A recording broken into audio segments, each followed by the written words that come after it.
என் பெயர் மதிவாணன். ஏரி நீர் பயன்படுத்துவோர் சங்க தலைவராக இருந்து வருகிறேன். World skill council career program இந்த வீடியோவை பதிவு செய்கிறேன். நான் சமூக சேவை 1984 முதல் 85 வரை சிறுவர்களுக்கு இரவு பள்ளி நடத்தியுள்ளேன். சாலை வசதிக்காகவும் மக்களுடைய பயன்பாட்டுக்கு தேவையான அடிப்படை வசதிக்காகவும் பொது சேவை சோசியல் சேவை செய்திருக்கிறேன். இது சம்பந்தமாக பல அதிகாரிகளுக்கு கடிதங்களும் எழுதியுள்ளேன். மாவட்ட ஆட்சியருக்கு கடிதம் எழுதியுள்ளேன். பொதுமக்களுக்கு சுடுகாடு வழி, ஆடு மாடு மேய்க்கிறதுக்கு குட்டைகள் தூர்வாறுதல், இது போன்ற பொது சேவைகளை நான் அதிகாரிகளுக்கு தெரிவித்துள்ளேன். நம்முடைய வட்டாட்சி அலுவலருக்கும் மாவட்ட ஆட்சியாளர்களுக்கும் பல முறை கடிதம் கொடுத்திருக்கிறேன். தெருக்களில் சுத்தம் செய்து கொண்டுள்ளேன். துப்புரவு செய்து கொண்டு உள்ளேன். இன்னும் பல சேவைகளை நான் சிறு வயதிலிருந்து 30 ஆண்டு காலமாக என் சேவையை செய்து கொண்டிருக்கின்றேன் என்பதை தாங்களுக்கு தெரிவித்துக் கொள்கிறேன். 22/7/2022 அன்று ஏரி நீர் பயன்படுத்துவோர் சங்க தலைவருக்கு தேர்தலில் போட்டியிட்டு வெற்றி பெற்றேன். நான் வெற்றி பெற்ற நாளிலிருந்து விவசாய பெருமக்களுக்கும் பொதுமக்களுக்கும் என்னுடைய சமூக சேவையை அயராது பணியாற்றி கொண்டு வருகிறேன்.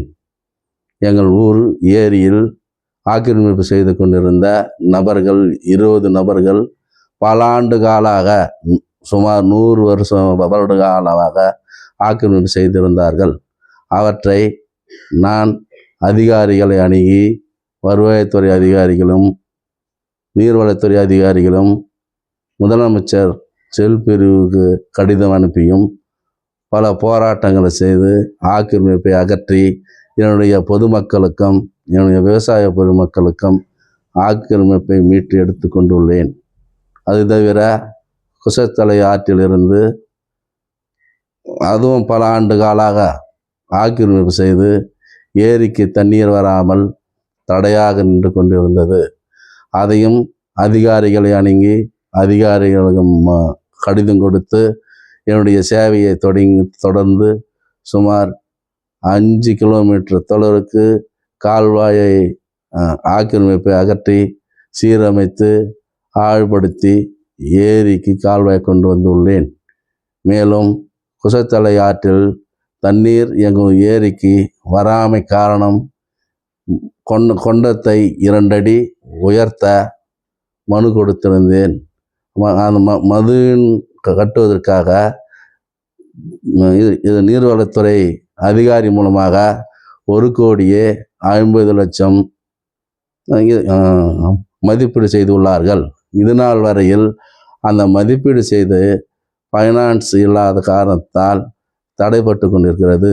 மேன்மேலும் அந்த கொண்டத்தை உயர்த்தி கட்ட அரும்பாடுபடுவேன் என்று பொதுமக்களுக்கும் விவசாய மக்களுக்கும் உறுதியளிக்கிறேன். மேலும் RRR சிஸ்டம், மத்திய அரசின் சிஸ்டத்தின் கீழ் ஏரி கரையை பலப்படுத்தவும் மதுகு சீரமைக்கவும் மதிப்பீடு செய்துள்ளார்கள். இனி வரும் காலத்தில் ஏரியை ஆழப்படுத்தியும் ஏரி கரையை பலப்படுத்தியும் மதுகளை சீரமைத்து விவசாய பெருமக்களுக்கும் பொதுமக்களுக்கும் என்னுடைய சமூக சேவையை தொடர்ந்து செய்வேன் என்பதை உறுதி கூறுகிறேன்.